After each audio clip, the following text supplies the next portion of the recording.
What's going on, people? Myke C-Town here with my ongoing Walking Dead coverage of Season 6. And tonight I'm going to talk about Episodes 5 and 6. So let's jump right into it. Episode 5. Now, I felt that this episode was an entire episode of fucking filler. And not even eventful or interesting filler, just worthless filler. Nothing at all eventful happens in this episode. Since the episode where Glenn dies or doesn't die, I feel like you could totally skip over the next 2 episodes and be totally fine. What we see here is we see Rick making his way back to Alexandria after running all the way from the RV which he got stuck in. First big mistake, Walking Dead. We're totally left to guess what happened with Rick in the RV. Last we saw, it was getting overtaken by zombies. Now, how did Rick get out of this? I think that this would have been something cool for all of us to see. Totally skipped over. The rest of this was just a more dramatic episode. We're seeing how the people of Alexandria are dealing with the aftermath of the wolves attacking the town. We see Deanna turning into a spineless, worthless waste, unfit to lead. She's walking away from them while they're talking about what to do. She's stabbing the zombie in the chest like a fucking maniac. She's banging on the fence like a fucking whack job. Totally ridiculous. We see the people of the town scared because now the zombies have surrounded the town just like Rick said they would if they got back there. We see Maggie gearing up to go find Glenn. We see Aaron wanting to help her, presumably out of guilt for leading the wolves back to the city, which totally fails because they have a shit plan. And then we see Maggie inform Aaron that she's pregnant. This is the only important moment of this entire episode. We see Carl wanting to go save Enid, who has jumped over the fence, we assume. And, I still think Enid is a wolf spy, but I guess at some point we'll find out. We see Spencer acting like a little hoe, blaming everything that's happened to the town on Deanna, which I think was some really foul shit. Granted, Deanna definitely gave those people a false sense of safety with her pompous bullshit about everyone being perfectly safe behind those walls, not having anybody with a proper soldier mentality to protect the city, not having people actually trained for survival. She really kind of failed as a leader for Alexandria, but the way Spencer snapped on his mom was some real bitch shit. Even though I find Deanna really annoying, I don't think she deserved that.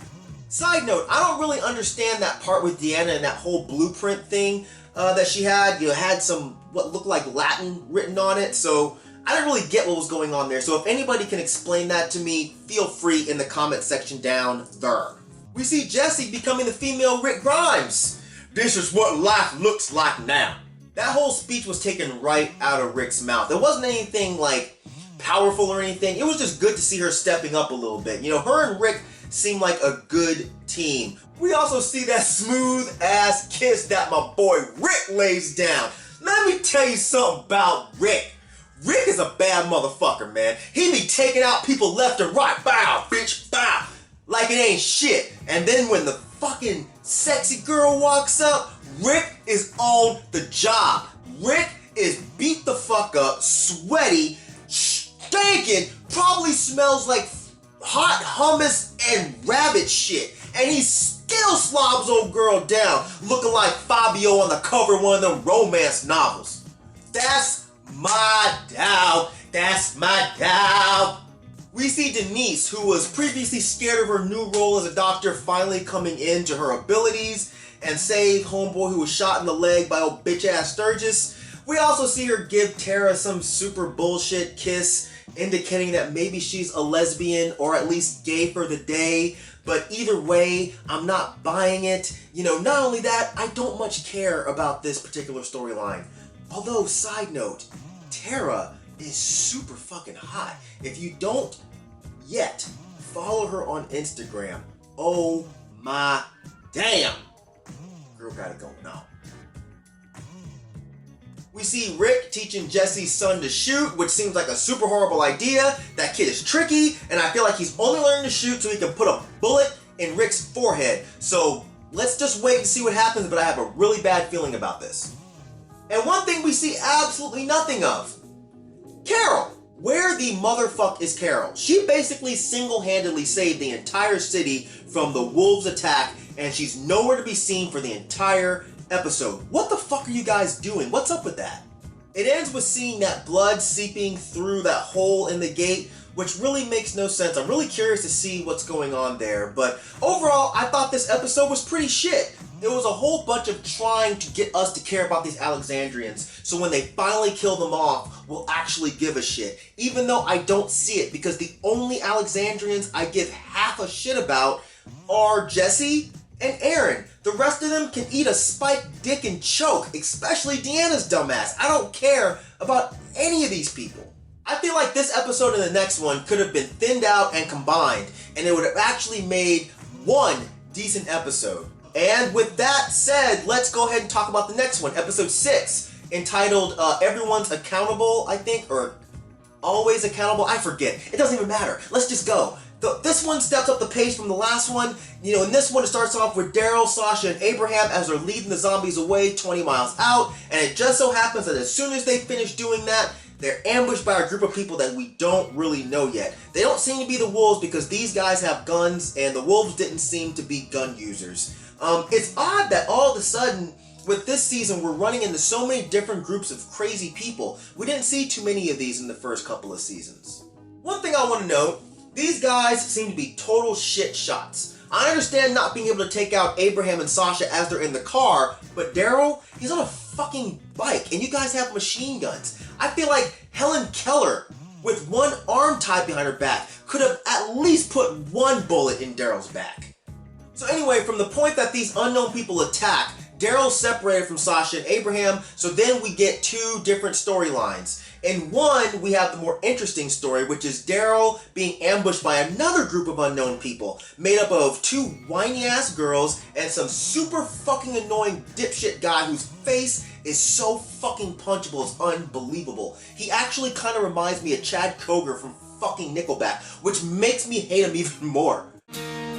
Look at this photograph.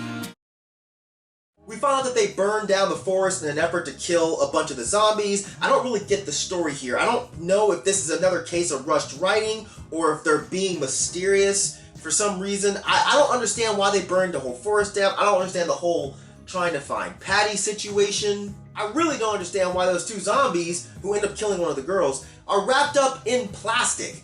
Like, so much of this story really doesn't make any sense. We find out that they're escaping from their previous group, and they seem to have taken something, we don't know what, from this group, and this created some kind of beef between them. And we learn this when part of the group, who's led by someone named Wade, shows up looking for him.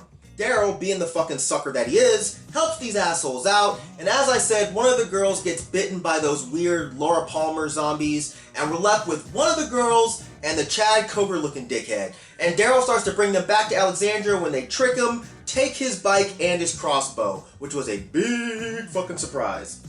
For the next minute or so, I'm going to give some other kind of spoilers for people that have not read the comics. So if you don't want to hear that shit, turn this off. If I had to guess who these people are, I would think they must be the Saviors. And, you know, for those who read the comics, the Saviors are Negan's group. And I get that because of the way they're acting and because of something that Wade says. He says he only wants ass that's willing.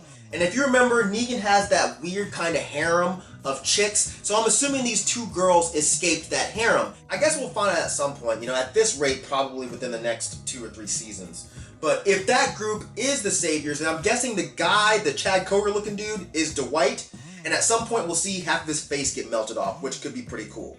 The other story is Abraham and Sasha as they hole up in that building and wait for Daryl to find them. Nothing interesting really happens here, to be honest. Abraham goes out to find some supplies while Sasha rests. He runs across a zombie with some cigars and a rocket launcher, then has some absolutely ridiculous moment with the zombie as it hangs. He sort of screams in the zombie's face for a moment or two for no apparent reason, which comes off as really awkward and completely pointless. He brings the rocket launcher back to where he and Sasha were, and the only other thing that happens here is we find out that Abraham has some kind of jungle fever and is trying to get a piece of Sasha's pie.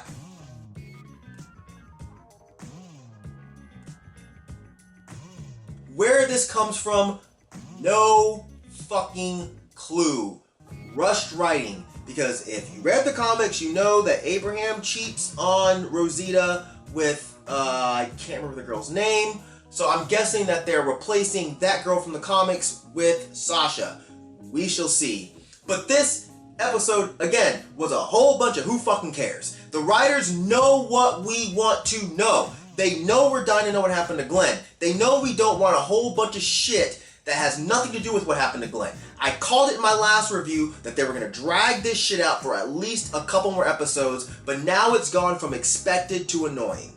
As Abraham says, loose ends make my ass itch, and The Walking Dead has given us mud butt for the last 3 weeks, and it's starting to get old. How fucking long are you going to drag this Glenn shit out? If you're gonna throw in a bunch of obstacles between us and this Glenn storyline, at least make it interesting. And so far, you're not. You're just pissing people off with your predictability. Overall, I found these 2 episodes to be kind of bullshit. You know, as I said before, I feel like they could have been thinned out and combined into making one halfway decent episode instead of 2 drawn out and relatively pointless ones. The only things that came out from these 2 episodes that I found to be interesting are who this new group is, Maggie being pregnant, and who it is that says help into the walkie-talkie at the end of episode 6. But it's actually a shame to me because it feels like the first 3 episodes of this season were incredible. And it seems like whoever wrote those episodes passed the pen off to somebody else who has a serious issue with decent and coherent storytelling. And I feel like those guys need to pass that pen back as soon as possible. Please. So that's it. If you guys have watched the last 2 episodes of The Walking Dead, let me know what you think. Who do you think this new group is? What do you think is going on? Blasey blah blah. Do you even care? Is this series starting to piss you off as it is me? So yeah, you know how we do. As usual, thank you for living, thank you for loving, thank you for being you. And I will see you guys next time. Alright? Peace, bitches.